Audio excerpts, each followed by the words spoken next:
पवित्र महानदी पुण्यतया महानदी और महानदीर संगम स्थल जो दीपांचल यह एक विरल पवित्रतार क्षेत्र। तेणु ये हूँ उदयवट धाम। उदयवट धामर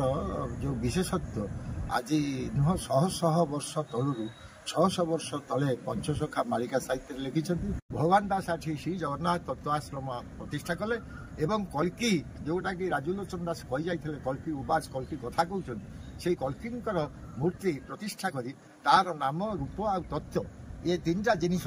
को परिप्रकाश कले एवं ए क्षेत्र में परवर्ती पर्यायर कौन हम सी गोटे संविधान करदे गले जो संविधान लिखाही जे एठी मठ मंदिर आश्रम तीन संस्कृतिर मिलन घटिबो एवं जगन्नाथ संस्कृति आ तत्वर गवेषणा केन्द्र सह एक पोथी आ बही पुस्तक रखिकी गोटे पाठागार हम एवं विशेष करी एठी गोटे जो परम ब्रह्म सहित जो कथबार्ता बा मिलनर जो माध्यम योग से योग क्षेत्र गोटे योग शिक्षा केन्द्र ये प्रतिष्ठा हम से सौभाग्यर कथा जे आमर विश्वगुरु योगर विश्वगुरु रविशंकर जी हाँ प्रमुख शिष्य पालादीप शाखार प्रमुख शिष्य आम गहणे अच्छा तापस महाराज तांकु आज आम अनुरोध करूँ एवं आज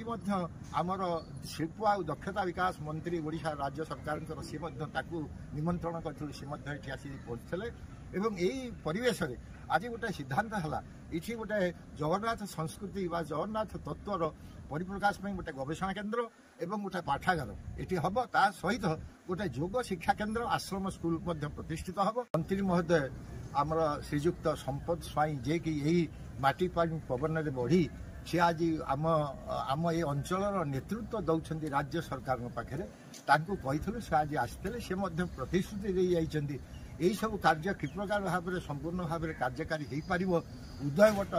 उदयवट गोटे धामर विकास केमती घटव यार पुनरुद्धार सुरक्षा एवं विकास प्रक्रिया सी सामिल हे एवं आज तापस महाराज आम संगे अच्छा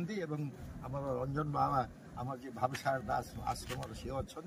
ये कार्यटा कि प्रकार भाव में हो पार आपण मैंने समस्ते सहयोग करके आगू नेले आम लक्ष्य स्थल में पहुंच पार।